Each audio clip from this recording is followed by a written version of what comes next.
Hello there, and welcome to Circus and Changing Realities 2020, a series of virtual dialogues about the future of circus. And of course, this is brought to you by CircusTalk.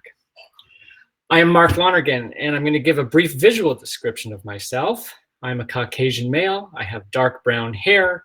I'm wearing a dark button-down shirt, and I'm sitting here in my home. You can see a bit of my living room behind me.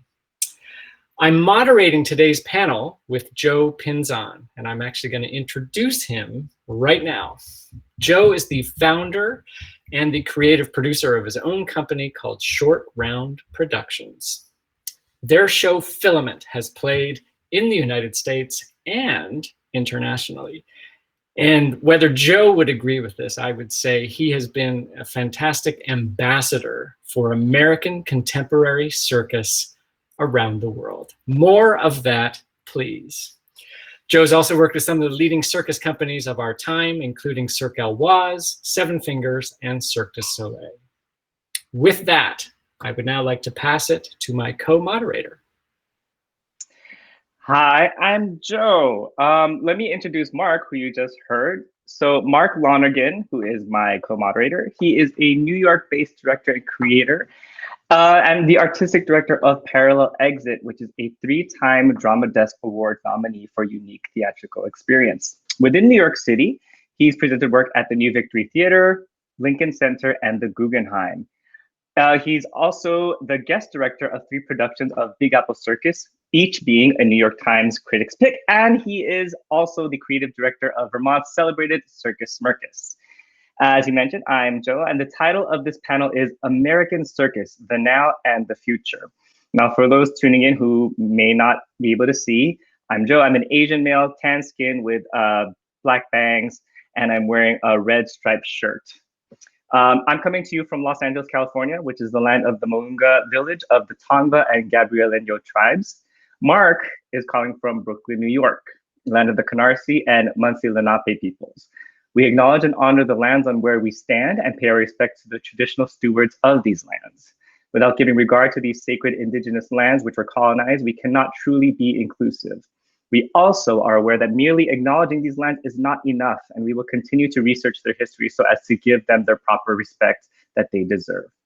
Now, let's start with some introductions to our panel. We will tell you who they are, where they're from, where they currently are in the world of circus, and they will give our listeners a physical description of themselves. So let us begin. Calling from New York City, land of the Wappinger Munsee Lenape peoples, is Abigail Williams Joseph, dancer, aerialist, pole artist, and the recipient of the first Seesaw Grant. Hello, everyone. My name is Abigail Williams Joseph. Just to give you a brief description of me. I am an African-American female with brown skin.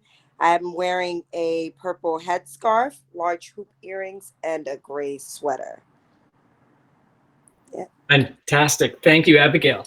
And calling in from Chicago, land of the Kickapoo, Peoria, Potawatomi, and Miami peoples, we have Maya Kesselman, co-founder and acrobat with Back Pocket and a graduate of the ESAC program overseas. Maya. Hi, I'm Maya. I'm a Caucasian female. I have short brown hair, brown eyes, and nice round glasses. I'm sitting in front of a tan wall, and I'm happy to be here. Great, thank you, Maya. Next up, calling in from Montreal, land of the Mohawks of the Kanawage Haudenosaunee Iroquois, is Kyron Lee Walton, a hand-to-hand flyer, currently a student at the National Circus School, Circus Harmony alumnus, and the second recipient of the Seesaw Grant. Hey, I'm Kyron. I am an African-American male. I have black hair with twists in them right now, and I'm currently sitting in front of a brick wall, which happens to be my room. Fantastic. Thank you, Kyron. Calling in from Salt Lake City, and this is the land of the Eastern Shoshone people and the Goshute. A very special intro I get to do because I, in fact, was the first director that this panelist had in the world of circus back in her Circus Smirkus days. This is Delaney Bayless. Delaney is a juggler, of course, for those of you who don't know, and she is a recent graduate of the Circadian Circus School. Delaney. Hi, I am a white female. I'm wearing a blue shirt and I have brown hair. All right, thank you, Delaney. And last up, coming in from Troy, New York, land of the Haudenosaunee and Mohican peoples, is Aaron Marquise. He is the executive director of the Contemporary Circus and Immersive Arts Center, clown, and also a graduate of the National Circus School. Hello, hello. Yes, I'm happy to be here. I was asked to give a physical description as well. I had my own thing planned, but Mark and Joe sent me an email this morning with the description they'd like me to read about myself, so I'll do that now. I'm an incredibly handsome Caucasian male who does not look a day over 23 years old. I have a magnificent curly mustache, which makes everyone very jealous, especially Joe Pinzon. My brown hair is very luscious and swept up and to the back as if I've just stepped out of a pool and ran my hand through it in slow motion as the water beads run down my face. I'm wearing a yellow and black houndstooth shirt and a brown sweater. I'm in front of a dark gray wall and I'm very, very, very strong. I'm not sure why they put that last line in there, but they did. Happy to be here. Aaron, you're a dork. But thank you for that. And everyone listening, it is accurate.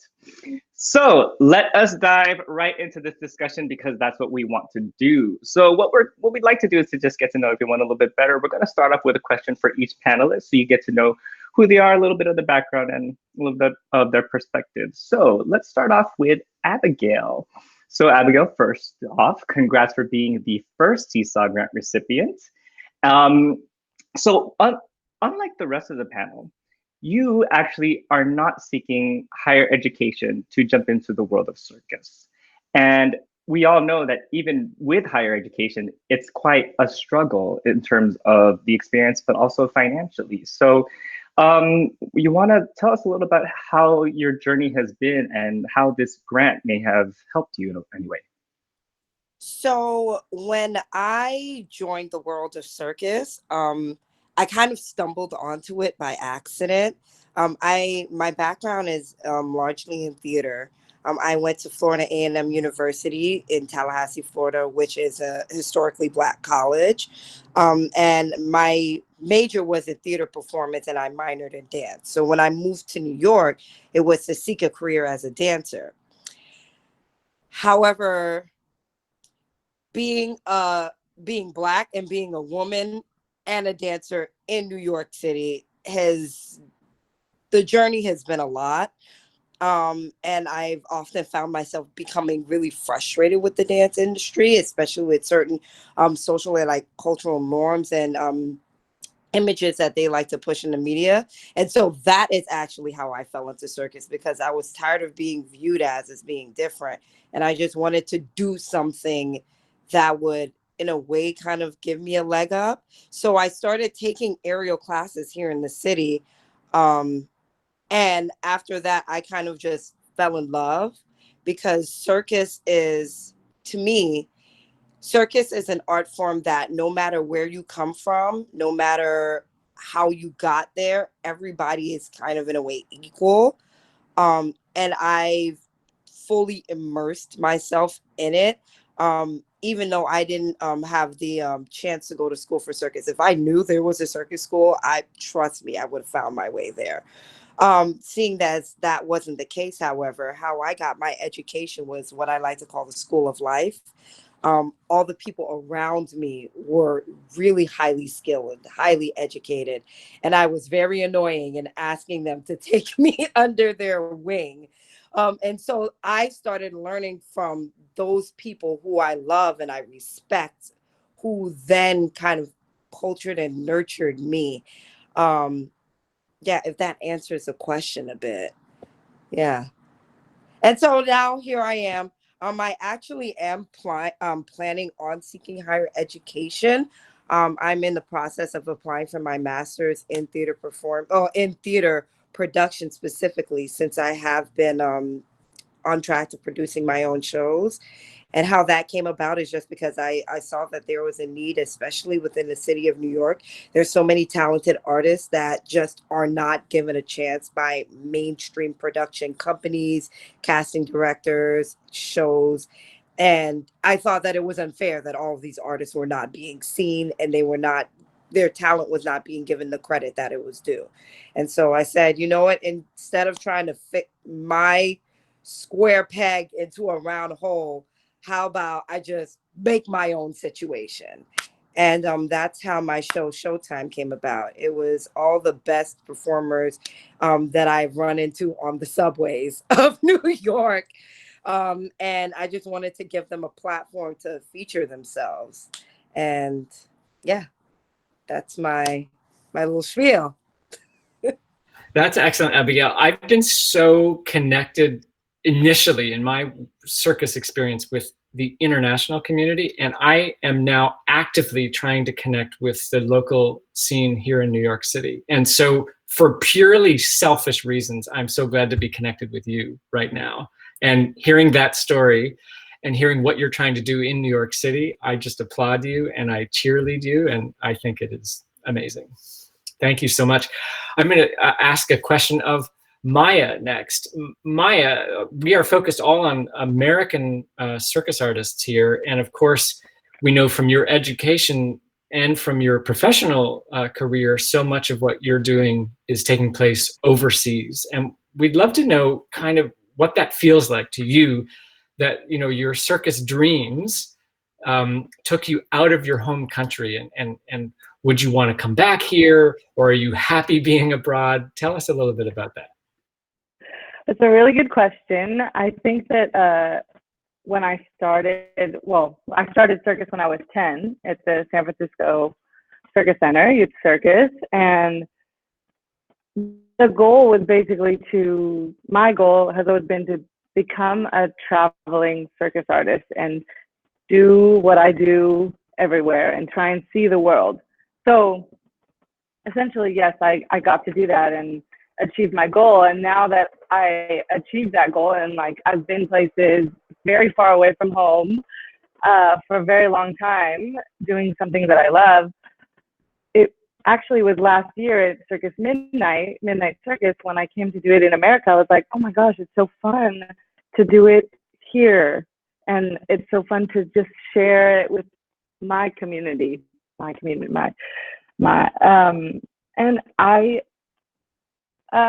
can you repeat the question? Just like you're answering it. You're doing great. Yeah, okay. We're so happy to have you back to be part of Midnight Circus at the moment. But is there anything in you that, along with feeling that great feeling you're having right now of being back in your home country, obviously your company is based overseas, and would you want to tour the United States? Would you ever want to base yourself here again? How do you feel about that? That's a tricky question. I think I would love to base myself in the US also, but I'm torn right now. Personally, I love touring anywhere I can go because I love traveling. That's part of it. But I think it would be also very rewarding to come home and see what kind of a culture we could cultivate in the United States. Aaron knows this because I've been talking to him since we started Back Pocket about bringing Back Pocket to America, and Aaron and I actually did a contract in France together. That's how we met, and it was so fun.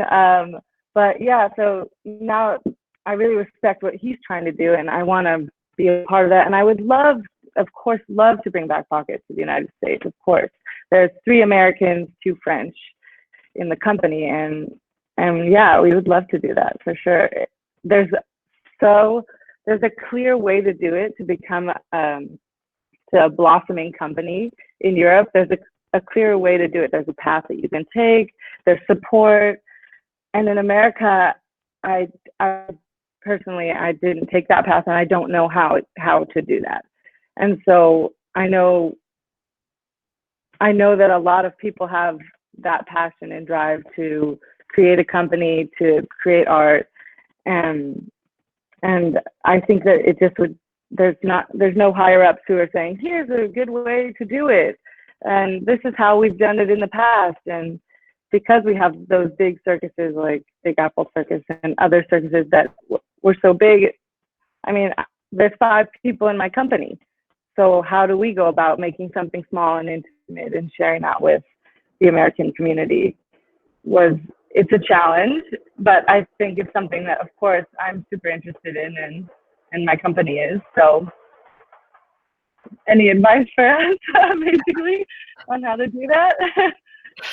Well, I was going to say, Joe, we have this conversation all the time. Go ahead. Yeah, I can tell you, it's hard. I've talked about it in other panels before, but it's, the one thing that I am familiar with, which you are, Maya, is that you have to go, it's like the Spice Girls. You have to be a hit abroad and then bring it home in order for it to work, which is not the easiest, and it's not the best either, because you want to be here. But yeah, we can talk about that. But someone who also has done what we've done is going away is Kyron. And one thing I want to do is throw it to him, because Kyron is from Circus Harmony. And if you don't know what Circus Harmony is, it is a youth-oriented circus program based in St. Louis, Missouri. And Kyron was definitely a standout and was able to audition for the National Circus School of Montreal and got in. Circus Harmony is very dear to me because I love what they do. They do outreach, and they really try to instill a true sense of what inclusivity is. So they bring back children of different backgrounds and, life experiences together. So Kyron, if you want to just tell us a little bit about that and your path to get to where you are. Yeah, so I've been writing because I got the grant, I wrote a bio, and I've just been analyzing a lot of the circus I've been doing, and I'm like, oh my gosh, I've been in the circus for 11 years, and I'm like still a child. I'm 19 years old. I'm not even that old. I'm like, this is like a good chunk of my life. So I started when I was 8 years old, and I was always a very like athletic child and everything, and like nothing really could like keep my like attention. Like I played sports, like 3 sports by the time I was 8, and then I finally got the opportunity to start taking circus classes when Circus Harmony came to my school, and they performed, and it was something different than anything I've ever done. Like you see, like it's like when you see a child's like eyes light up. That's immediately what circus was for me. And I started taking classes, and I thought of it as something just to do for fun. Like I didn't know that I wanted to do this like professionally, which I'm trying to do now. But I started and sorry, I'm kind of losing my train of thought. I started taking classes, and it was so great, and I loved it. And like by the time I was 12 years old, I was like, okay, I want to go to the National Circus School. I can't wait to do it. I know I have a couple of friends from my circus that are auditioning there, and it led me to something completely different than like what I thought it would be. It was just something that I was doing outside of school that was fun, but I'm like, wow, I can actually make a career out of this, and not many people get to make a career out of something that they love and they enjoy doing.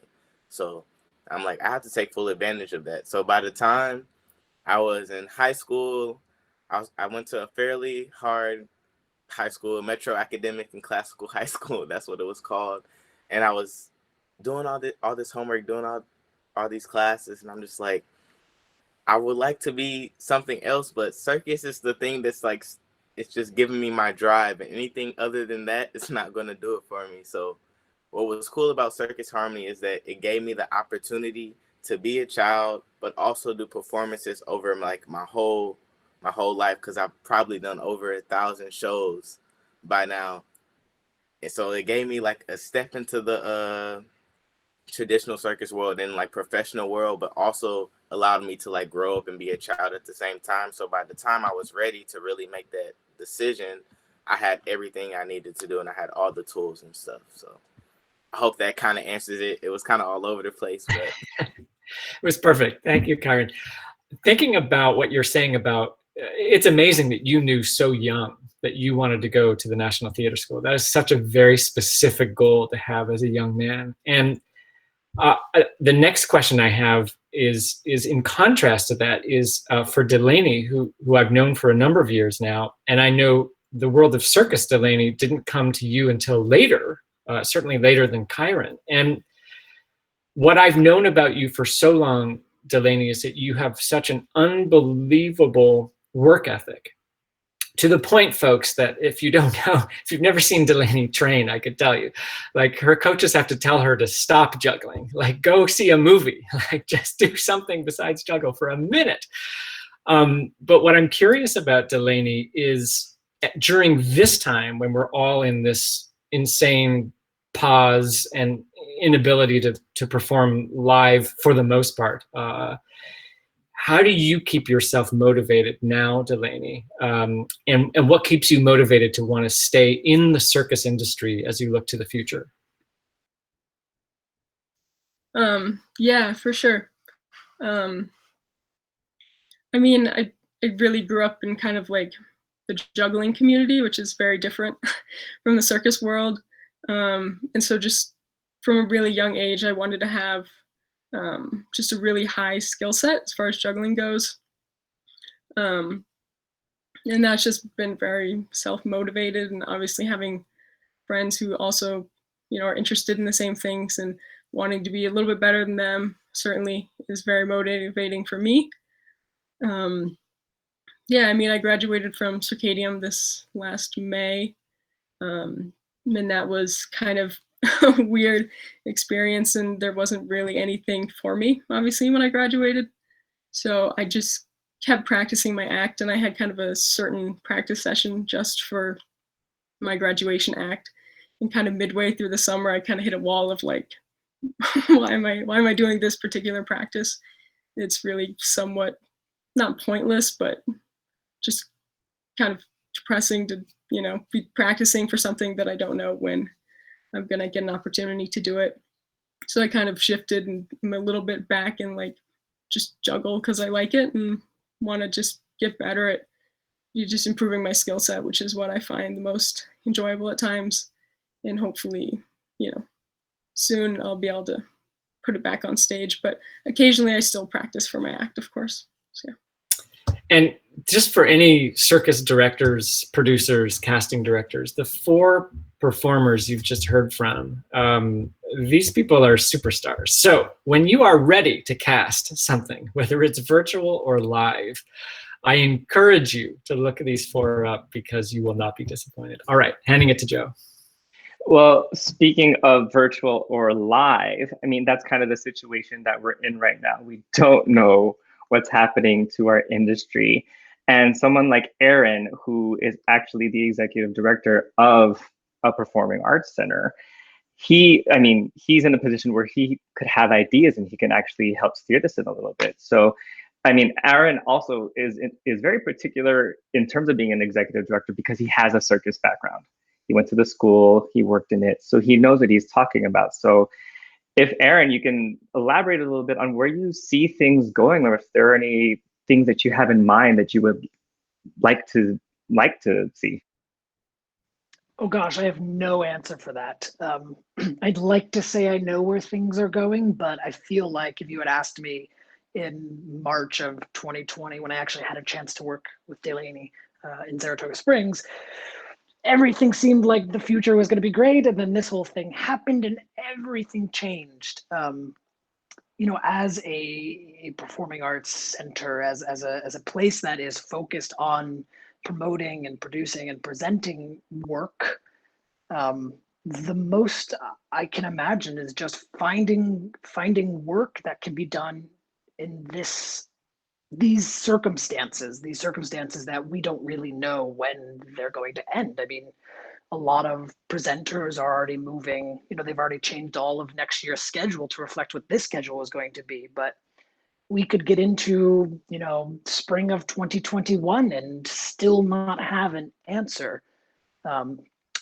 I've always been in love with the Broadway community. It was one of my first loves before Circus. I was studying musical theater and playwriting in New York before switching to the National Circus School in Montreal. So that's sort of where my heart really lies as a performer sometimes. And Broadway's a great example of just an industry that is completely on pause, cannot do anything until there is a vaccine. And even then, in the US, Fauci is saying, it's going to be a while even after that vaccine has been put out into the world, into our nation, that people are going to be gathering. So how do we, as artists, as performers, as presenting companies, producers, how do we find a way to create work and present it where we can avoid any of those pitfalls of what a pandemic brings? And I don't think there is an answer. I think we can try stuff. I was recently a part of a project. CCIAC was recently part of a project where we are trying to do something. Fortunately, didn't work out for other reasons, but we have to find solutions that we think might work and push it as far as we can. But even that's a risk itself. Gosh, I don't even know if that answered anything, but.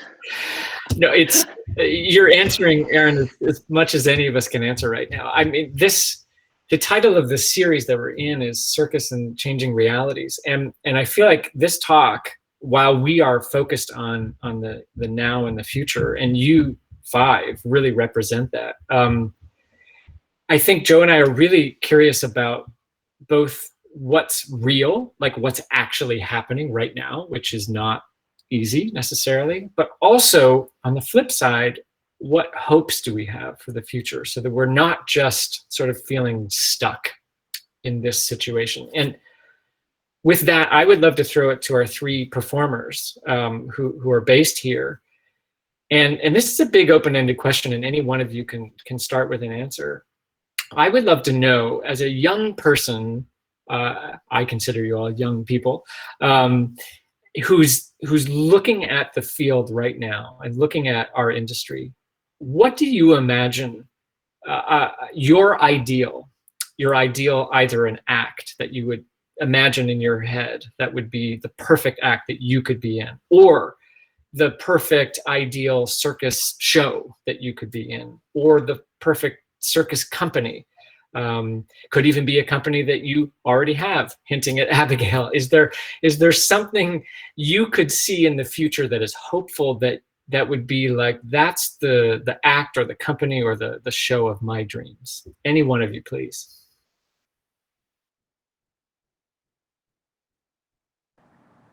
Okay, well, I guess I'll start first. So the act or the company of my dreams, what I really see, what I really hope for, what keeps me going, would be something that would be inclusive to everyone, where we can showcase people of not just varying races, but people of varying cultures, different styles of music, and also where we can see a convergence of different styles, where you can see something that is purely like theatrical, but then you also have the elevation of circus, where you're kind of you're adding flight, you're adding things that would normally be inconceivable to, like, the regular human mind. You're merging that, you're mixing it with concert style dance. And then it also has the infusion of live music, something that takes each of the four disciplines: visual arts, dance, music, theater, something that will combine that to make one fully immersive experience. And that's something that I try to do with my show, Showtime. Again, I got inspired to create my show by sitting on the D train at like 11 o'clock at night. I was coming from a job that I absolutely hated, with coworkers that I did not like. And I was just saying to myself, this just can't be how I live the rest of my life. Like, life is too short for me to just be sitting along coasting. So why don't I create something in the ultimate vision that I have, something that can meld my theater background? Because again, like Aaron, like, I'm a child of the theater as well. Like, I've been doing theater since I was a little girl. I went to school for theater. I love theater, but there's always been something about theater that is a little sometimes can be a little distant. It's very proscenium. It's like the performers and the characters and everything is over there, and the audience is here, and they're not really supposed to interact because there's a whole concept of the fourth wall.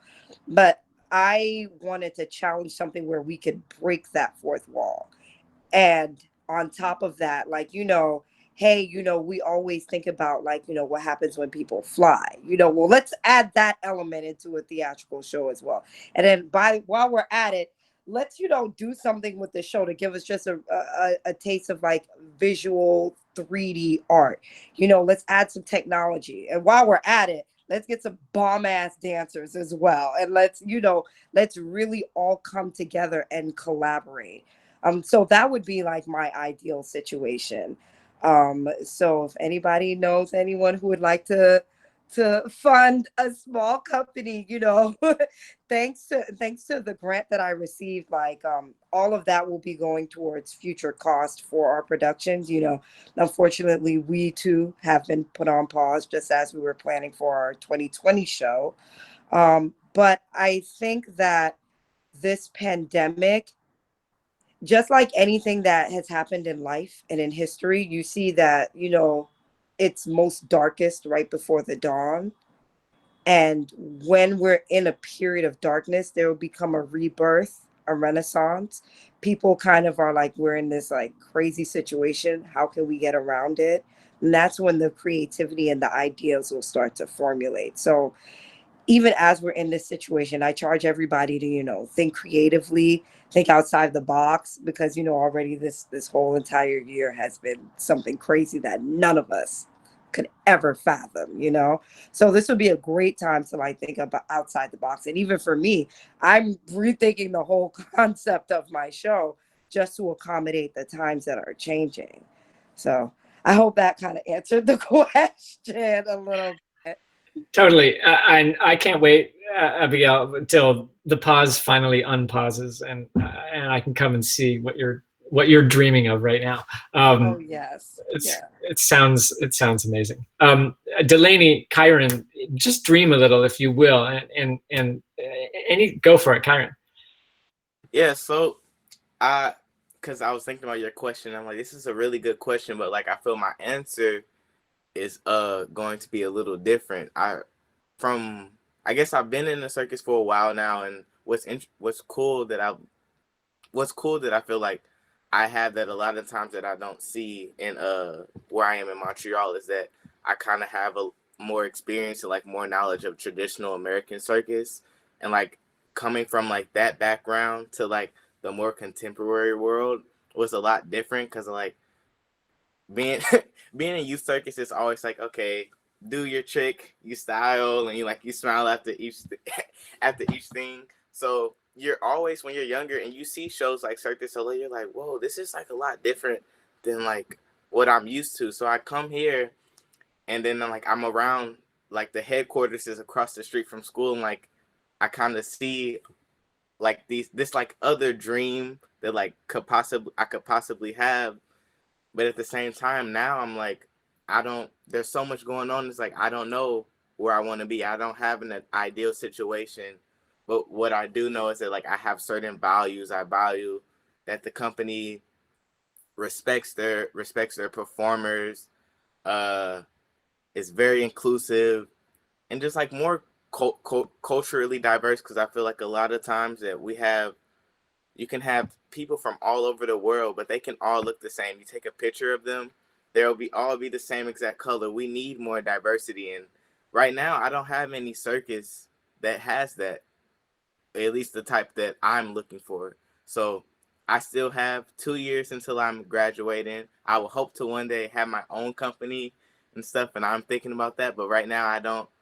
My goals are to get good at my craft, know what I want, figure out what I want, along with like my partner who's throwing me around, and then hopefully when we're done and we're graduating, maybe there'll be like a better goal to have. But right now I don't have it. Yeah, I hear that, and I support you in you know, when you graduate, if you look around and you finally do see that company that you're dreaming of, I hope that happens. And if not, if you find the way to start one on your own, there's going to be a lot of people knocking on your door. I know for sure. So that's amazing. Delaney, tell us a little bit, just dream a bit with us. Yeah, I super appreciate everything Gabrielle said. And I think that's really kind of what we're all searching for a little bit. I think for me, as someone who just graduated and there wasn't really anything, I'm just kind of hoping that there will be something, and really kind of whatever that looks like for the moment, I would be very excited with. But yeah, I mean, really anything with theater and dance, and just maybe something that we really haven't seen yet would be super exciting to be a part of, but nothing super specific for me. That mix of theater and dance is really exciting for me to hear coming from you, Delaney, because I know that's a big focus at your program at Circadium, and that really was something that you, I think, excelled in and grew in that way. You were saying Abigail, I think you were mentioning what she was saying. Right, just making sure. Cool. I'm throwing it to Joe for our next question. Cool. So, you know, it's been really interesting to hear what you guys talk about, your hopes and dreams. But the American perspective is the thing that's really fascinating, because we don't hear about that a lot, especially in contemporary circus. We hear about the Montreal perspective, or the French perspective, or the Australian perspective. And, you know, Kyron brought up something really important, is that America has this rich history of traditional, that a lot of us either just know that, or we just know Cirque du Soleil contemporary. So, I mean, all of us being American, you guys know circus is not really considered an art form in this country. Yet we all do think it's an art form. So what do you think Americans should know that they don't yet? Like, what are some misconceptions? What do you hope or wish that they would understand about it, so that we can actually take steps further to make the shows that like Abigail wants or that Kyron wants? What do you wish Americans knew? I'm gonna I'm gonna try to be really quick.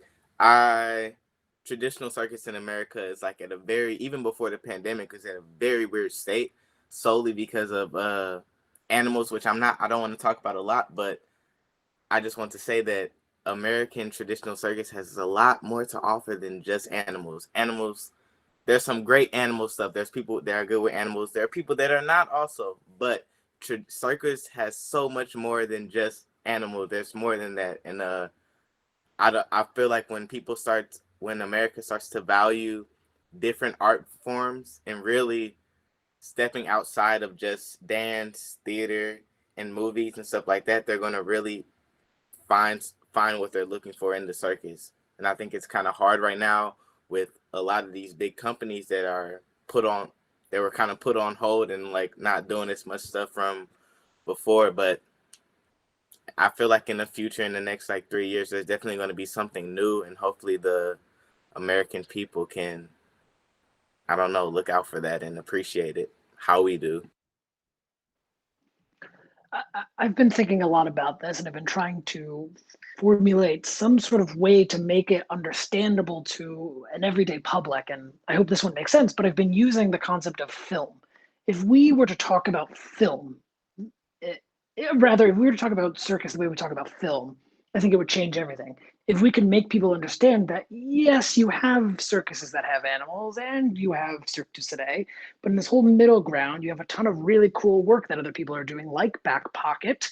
You might be able to get people interested. And you think, we've got Scorsese, we've got Wes Anderson, we've got all this stuff in the middle. You've got Tarantino, you've got all these filmmakers that you go, yeah, you might not like Tarantino and the violence and all of that comes with it, but you might like Wes Anderson, or you might like Scorsese. That if we could communicate that in some way to the public, hopefully it would help.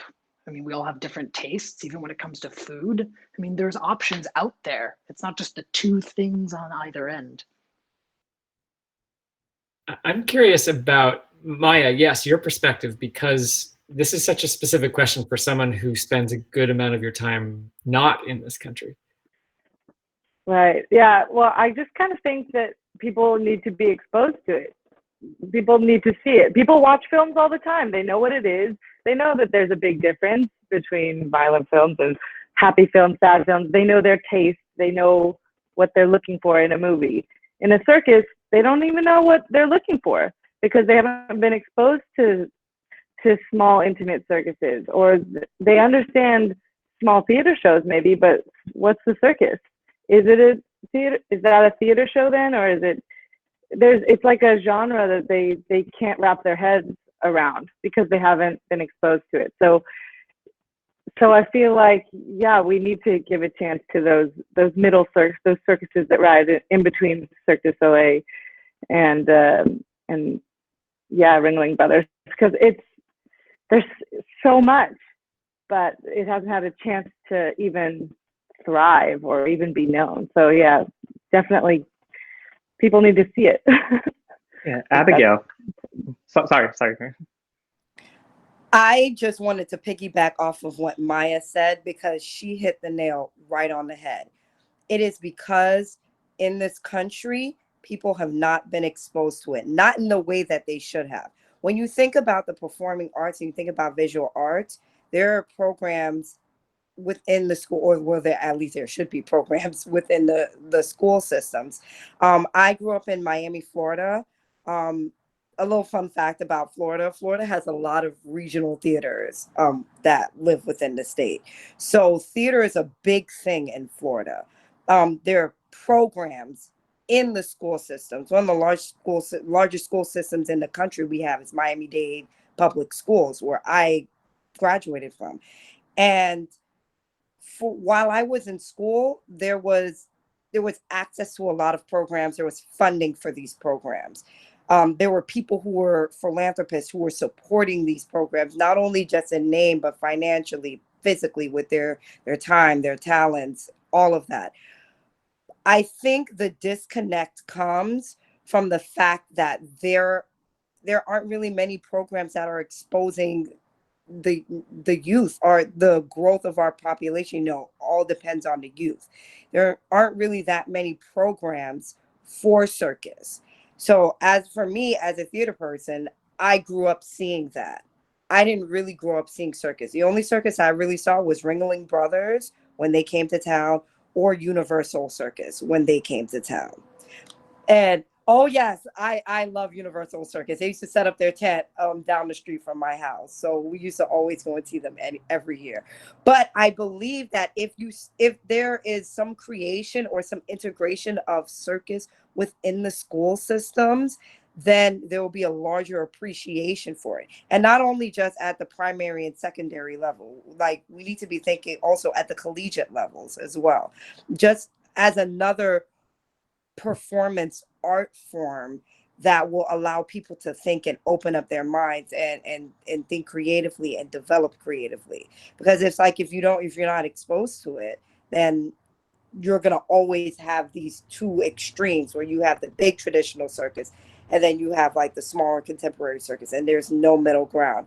But this country is huge, and there's so many people out there with so many ideas. They're just waiting for inspiration, and inspiration can only come when you're exposed to something. But if you're not exposed to something, if you are living in small Wakulla, Florida, where you don't have access to any of that stuff, how do you never know what kind of talent or kind of ideas you're missing out on. Yeah, so thank you for that, Maya. Thank you for bringing that up, because I think that's something that really something that needed to have been said.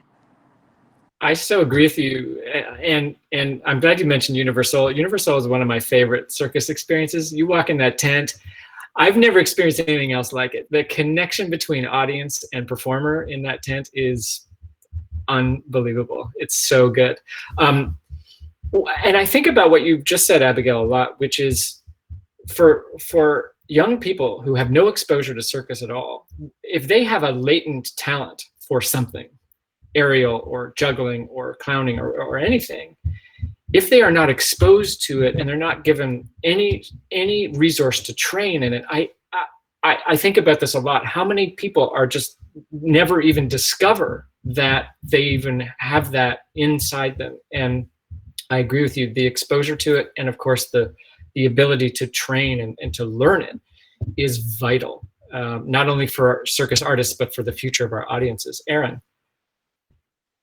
I was just going to say it's interesting because, as I said before, and Abigail mentioned, I grew up in theater. I didn't know circus was an option. I mean, I grew up as a theater child, going off to college, starting this idea of I'm going to be in New York. I'm going to start a career in theater there, and then finding out about circus through an after school program and a summer program back home. And I took classes, and then I really loved it. I was unhappy in where I was, and so I decided to.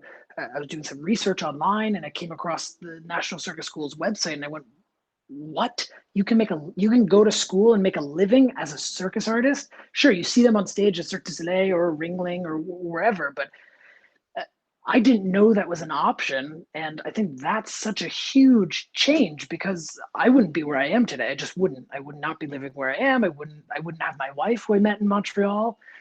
There's so many things that learning about circus has changed my life, and I can't imagine like where I would be without that. Go, Kyron, and then Maya. I think to take off what Abigail said and what Aaron said, like it's so important for circus to be in like the youth and like in schools and stuff, because that's how I got here. That's the reason I'm here. They performed in my school, they offered classes, offered pamphlets, and then that's how I got brought up into it. And we need more of that. And what's cool, like, it's just like such a small scale. There's a good amount of youth circuses in America, but there's obviously not enough. But when they are there, I do see that's where you have the students that come up when they're around circus at a young age and they're able to like view it as something different. They end up often having the choice to do it as a professional or not. And then maybe 50% of that time they're going to be a professional, and that's where we get the circus artists from the States. So we need to keep doing that and pushing for youth circus. Maya, do you want to say something? Yes, I totally agree. I feel like a lot of the professional circus performers that I know who are American started in youth circus. I mean, I started when I was 10 years old in youth circus, and I stayed there in San Francisco for 8 years. They let us perform, it was like we got experience being kids, and then we were like, oh, this could be a job, and we were able to dream really big, and we were told, yeah, you can do this. And then it was like there were different generations, so by age group, like the older kids would go off to ENC, and then we would dream, and we would say, oh, we'll go to ENC one day, and then we'll go and be performers and be traveling the world. And so that's what I grew up knowing and seeing. But then what happened was I didn't get accepted into that school. And I was like, oh my gosh, but that's been my dream for so long. What do I do now? And then somebody told me about the school in Belgium. And I was like, okay, this is my dream. I'm going to go for it. And so I went to Belgium, and that's how I kind of left North America, basically, was because I wasn't accepted till I went there. And then that started me on a whole nother path. But yeah, definitely a lot of the kids from the youth circus that I was in became professional circus artists. And I think from a young age, we got that spark, and we were told that you can do it. And that is it's huge. And so, yeah, more youth circus in America. Let's do it. The last part of that question, Delaney, because you started in the juggling world, tell us a bit about, like, was the circus even talked about in the juggling world? Was it on your radar at all? Or does it feel very kind of separate? Yeah, I mean, I think the thing I was the most aware of was kind of like comedic juggling on stage, which I don't think has anything to do with circus, really.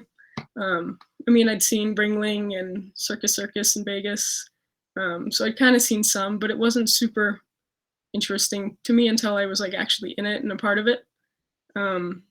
So I think certainly some jugglers kind of go in between each, but it's definitely not like, oh, I'm juggling, so I'm definitely gonna be in the circus for me.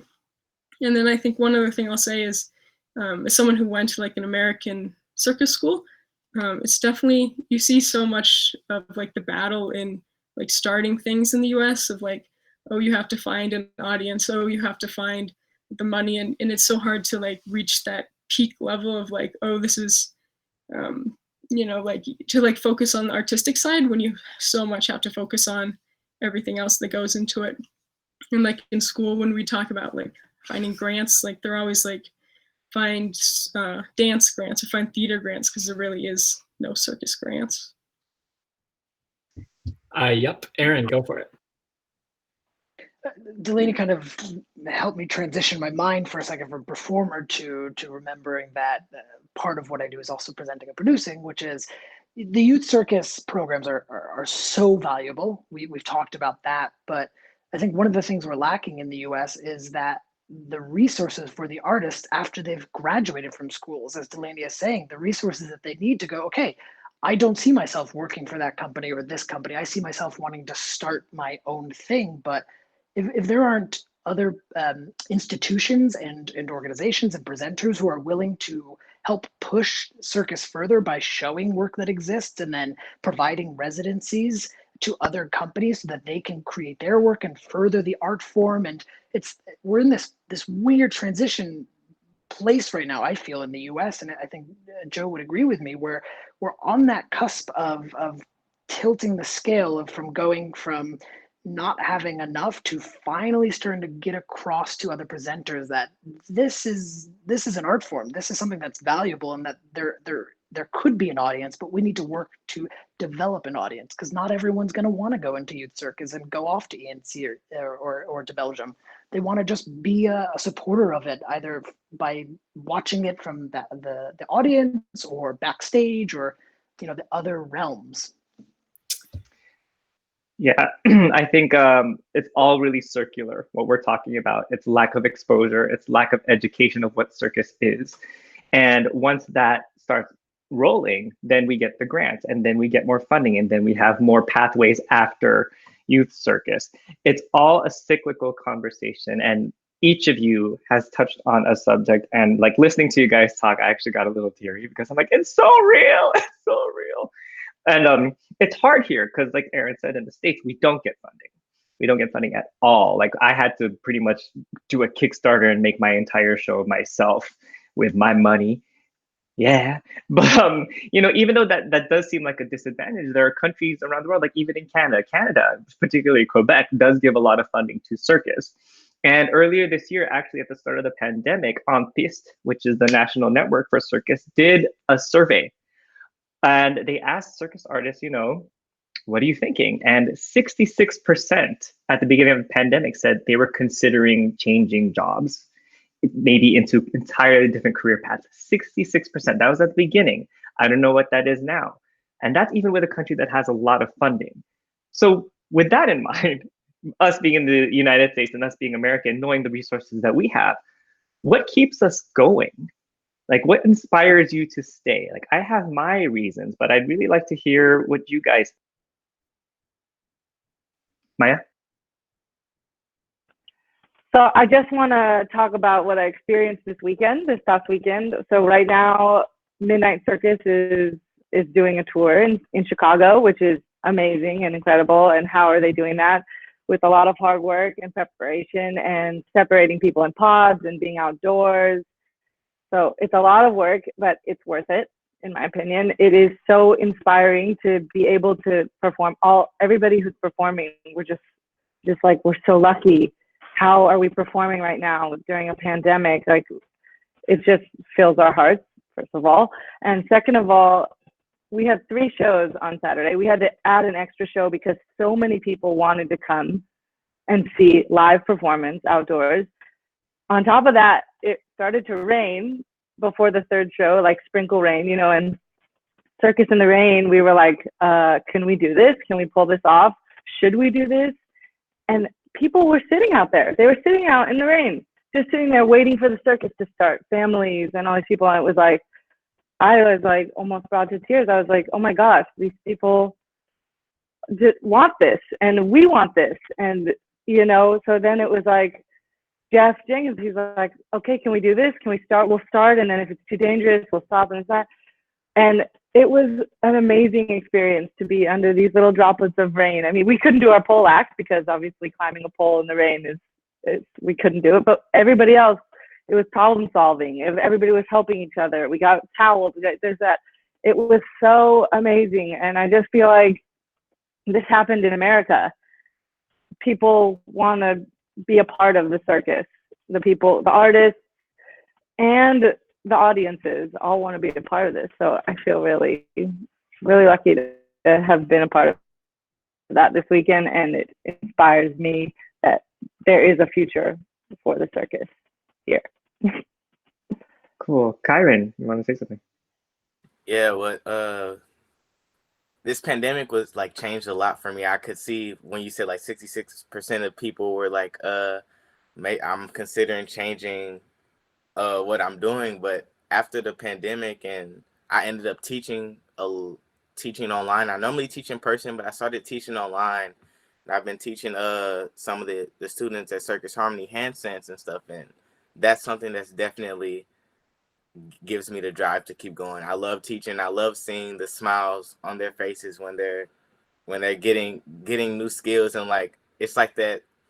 It's like when I first open my eyes to circus, and I kind of get to see that when I'm teaching the youth. So I love doing that because that shows me that there's people that want to do it, and I don't know. It's just something really small. Sometimes I don't even care about doing the tricks and like my skill set and stuff, and I'm like, I could just go and teach because like I'd rather just show, like, be able to give my all to people that want to see this community thrive and want to get better at what they're doing and stuff like that. But that's something definitely that drives me to keep going to do what I'm doing, because that's how I saw people from my circus that graduated and were able to do be a professional performer in companies like Cirque du Soleil and stuff like that. So teaching kids and watching them develop and get better is something that drives me. Yes, Abigail. So just to piggyback, but what off of what Kyron and Maya have said, I think what really has changed for us is just with the pandemic, everything has gone virtual and online, and it's been a blessing in a way. It really has. I have some friends of mine who they have their own production that they run out of New York City. It's Let the Meat Cake Productions, and they actually transitioned their entire show, their entire variety show. They transitioned it from the actual stage to the virtual stage. I think they're on their like 20 something show. Right at the top of the pandemic, they were doing a show every week just to, keep up morale. A lot of people in the community here in New York lost their jobs. A couple of colleagues of mine were even concerned about, whether or not they were able to keep living in the homes that they were in. Some people they just hightailed it out of there and left. Like they were just like, I can't be here. The city's on lockdown. It's super depressing. I have no job. I don't know what's next. But out of all of that came something hopeful. By transitioning over to the virtual stage, not only were we able to keep up morale in our own community, but we were able to connect with other people. Like I've met people that I in my 29 years of living never thought I would have met, from all over the country, different parts of the world, people tuning in from different time zones to either perform or to watch the shows. And then also a lot of these performances are either taking place outside or in somebody's house. I've seen a contortion act in a bathtub, like just like things that you never would have thought that you would have seen. And it's so interesting, and it's a way to kind of get your own creative juices flowing. So I think and that's kind of how like the pandemic has kind of positively impacted us. We're able to, go online and we're able to teach. We're able to, once we're having live shows, we're able to connect and with our audience, rain or shine, and bring them into our world and see like, this is how we troubleshoot things. This is how it's done. Or even on the virtual stage, we're able to have access and to connect with each other. So I think that's kind of been a really cool aspect of it, just being able to like transition from like an actual stage to the virtual stage. And I also kind of want to side note by saying, just a little off topic, those same people who produced the virtual circus shows would actually then go on to produce my wedding, who was like online on Zoom. So yeah, we worked together using our whole theater and navigating through Zoom and working through our circus backgrounds.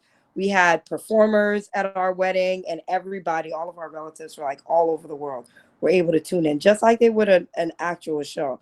And I spoke to my colleagues and I was like, you know what, this really could be something outside of just the situation that we're in right now, you know? And I think with technology, that's just going to be another thing that we add to our performances to enhance the experience of circus, and also in the same point, take it more from the traditional realm into a modernized era now that we're adding the technology, basically.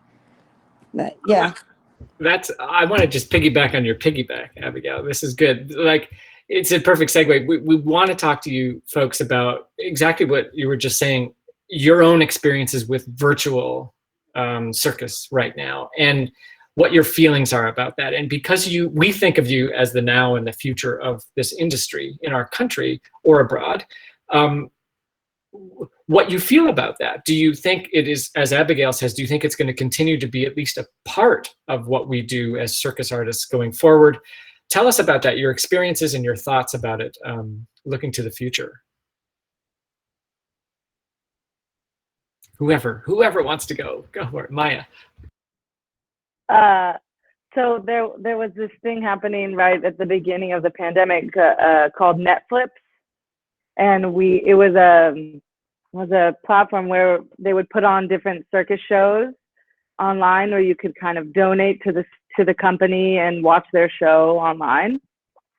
And we were a part of it. But there's something about like, oh wait, I don't want you to watch my show online. I want you to come and watch it live, because it's such a different experience. And so that's what it's made for. It's made to be watched live, right? But maybe now with this new technology, we could also make shows that are for that kind of an audience also. Like, of course, that opens many possibilities, but there is something in my heart about it being like, oh no, but I want you to come watch it live. You know, there's something about that is like, we can't let go of that part of it, because that's a really important part of it. But also we have to change with the times and be creative and think about new ways that the technology can help us. And that's what I feel like about it. Yeah, Delaney, you wanted to say something? I'll just say as a viewer, it's definitely given me an opportunity to just be exposed to so many different types of circus that I never would have gotten to seeing in person, just being in the US, for sure. But that'll never replace seeing it live, for sure. Yeah, that live element. I mean, I think that's one of the main reasons why all of us just got sucked into it.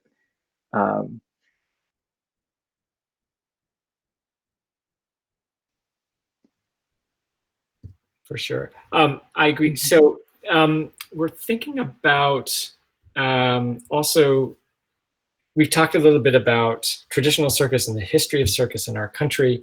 And we're thinking about how traditional circus and contemporary circus, as you guys look to the future, how those two things are either going to feed each other in some way, are going to stay separate in the way that they have been, at least up till now. What your feelings are about either or both. I would just start by saying I love both. I've always loved both as long as I've been interested in circus, for completely different reasons. And just to think about, you know, what can traditional circus learn from contemporary and vice versa? How do you guys feel that intermingling or lack of intermingling is going to help feed our entire art form as we look to the future?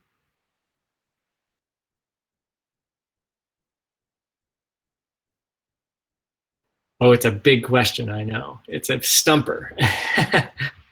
Got to think about that one. Aaron.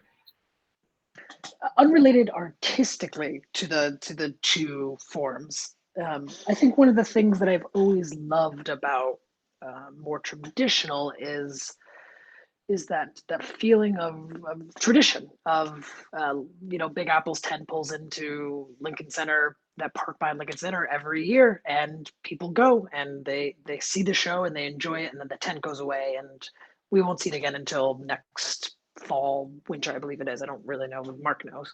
And I see that even in Europe. I had the opportunity to perform at GOP in Bremen during Christmas and New Year's, and we performed on Christmas, and people came on Christmas, and I think that's so wonderful, that the tradition of going to the circus as a family. And I think there's something there that, not that GOP is traditional as much as Big Apple or Ringling might be, but that concept of tradition in attending, that has nothing to do artistically, but.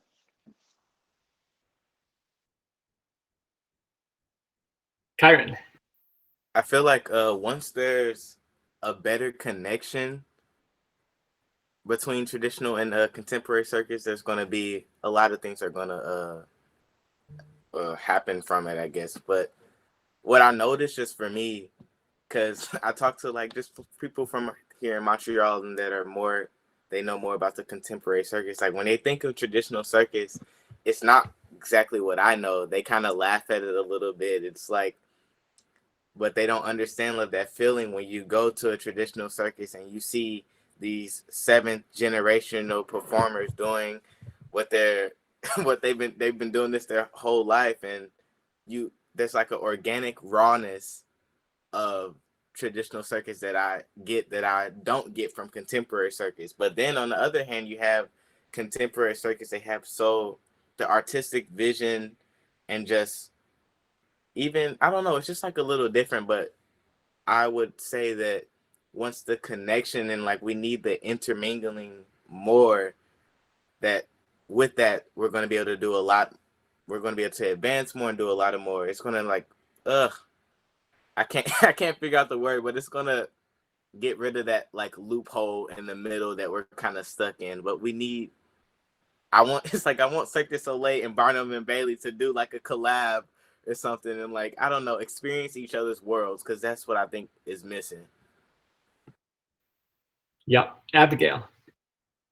I think, to piggyback off of what Kyron says, I think one can't exist without the other. Contemporary circus was birthed out of traditional circus. So to discount one is really to discount the other, because they both have to coexist. It's like, in a way of saying, like, as a theater person, or you have to learn your classics, and you also have to be familiar with your contemporary works. Before we had plays by our contemporary playwrights, like let's say like Arthur Miller, there was Ibsen. Before Ibsen, there was Shakespeare. Before Shakespeare, there was Sophocles. There's a hierarchy, there's a tier, and one can't exist without the other. So to say traditional circus is better than contemporary circus, or contemporary circus is more modernized than traditional circus, and traditional circus is outdated and we don't need to do that anymore. That's not necessarily true. Both have to be able to coexist, because everybody is going to get a little something from both. Some people may prefer traditional circus more so than contemporary circus, or vice versa, but it's all the same family. The only thing that's different is the production and the school of thought, and it's going to touch people differently, and it's going to inspire people differently. And then who knows, out of the contemporary circus now, people's minds are already turning. They're like, well, how can I make this more modernized and more for the time now? So soon contemporary circus will take the place of where traditional circus is. So it's knowing and honoring what all of, I like to say, our ancestors, what the people who have gone before us, the people who have been doing this before us. It's taking and honoring the things that they have worked for and they have created, and carrying that torch over onto the next generation. So I think both are mutually important. We need both, you know? Yeah. I so look forward to finding out what post-contemporary circus is. It's the next movement, heading into the 22nd century. What's that going to look like? But I agree with you, and drawing from each, and maybe this time, if nothing else, is getting all of us to think in the ways you've just said, Abigail, to open our minds and to look at a form of circus or a type of show that maybe we just hadn't bothered to go and see in the normal times.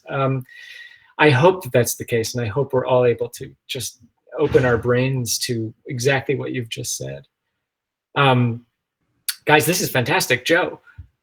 Yeah, are we near the end of our discussion, Mark?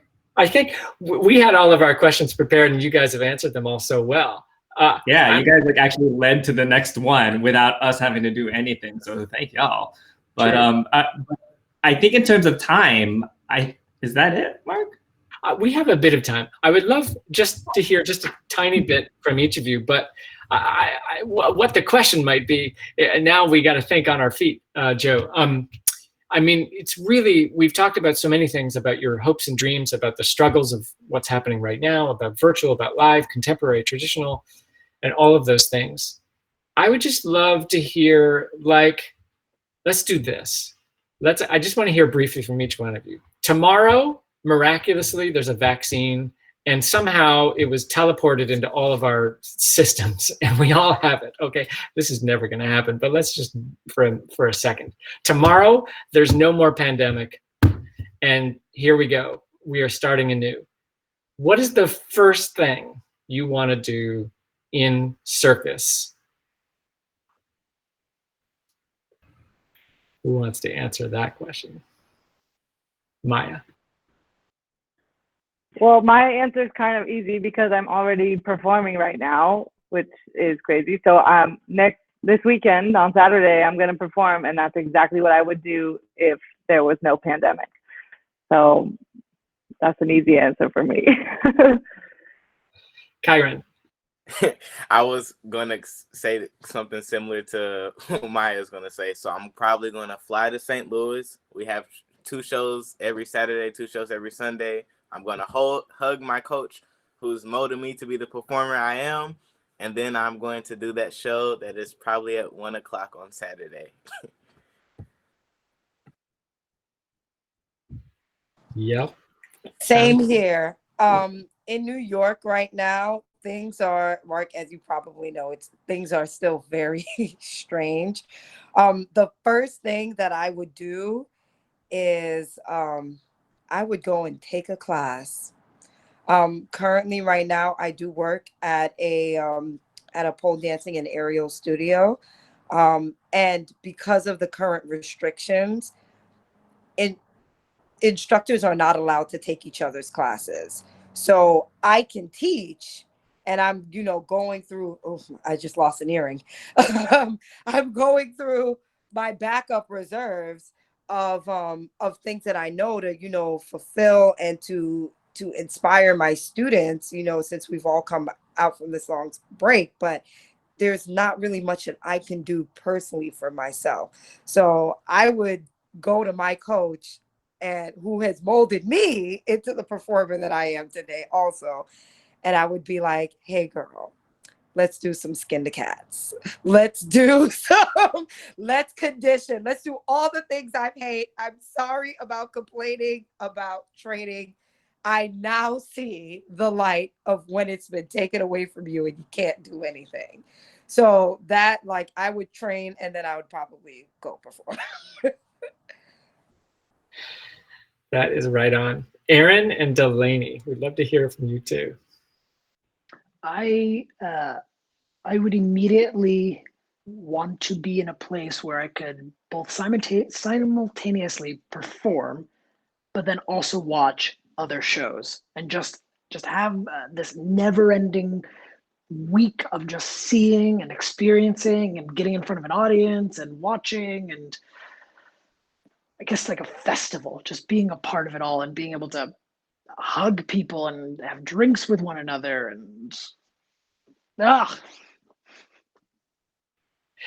I look forward to that too. Delaney. I mean, everyone said it all, you know, just go to a park and put on a show or go to a theater. Definitely hug a lot of people I haven't seen in a while, for sure. Joe, I want you to answer this question too. This week is a conference. It's the Western Arts Alliance and Arts Midwest Conference where people pitch shows to presenters. I would go in full force. Be like, I have an American contemporary circus show. You guys need to program it in your theaters because we need to teach audiences around this country about what circus is, what it can be. And so we can keep growing this, like we all said, arts education, expose them while they're young, and so that we can have this community within this country. That's what I do. And I'll say, back in March when all this went down, my company was running a show. We had to close 3 weeks early. And we were like 2 days away from looking at a new venue for a new show, for a circus show, yet to be mounted. So if this whole thing went away by tomorrow, I have 2 very dear things that I would jump right into and get them going. You guys, this is amazing. Joe, do you want to say anything before we wrap up? You 5 have been fantastic. Like listening to you guys talk and having you share your stories actually was inspiring to me as an old fart in the circus. It motivates me to keep going and makes me want to work with all of you. But it also just is a testament to the fact that that's what we are. We're circus artists. We're adaptable, we're resilient, and we change, you know? We can make ourselves fit into any situation. We can make something work. And I can't wait to see each and every one of you do that. I second that. You guys give yourselves a round of applause. You're amazing. I love you all. And I can't wait to cast you all on the show and make it happen and do the show somewhere with you folks producing and presenting as well. I'm going to talk a little bit as we wrap up here about this series and Circus Talk. Circus and Changing Realities 2020 is Circus Talk's response to the changing realities, which we certainly have talked about today, that the pandemic brought into our industry. Circus Talk is an inclusive, independent, and international online network and a resource for the circus industry. Circus Talk's mission is to create a level playing field for the industry and democratize access to information. If you are not a member yet, I encourage you to sign up at CircusTalk.com. I've done it. I think everybody on this panel has done it. You won't regret it. Right now, you can also take advantage of a COVID-19 relief special where you get 60% off on a yearly pro membership. What that gets you is access to exclusive content, and it helps Circus Talk to sustain their organization and operation during these uncertain times. Joe, Maya, Aaron, Abigail, Delaney, Kyron, thank you all so much. I hope we've left some people with some inspiring thoughts and words. I'm certainly leaving with great confidence in American circus abroad and at home. So thank you all for that. And we're signing off. Thanks, everybody.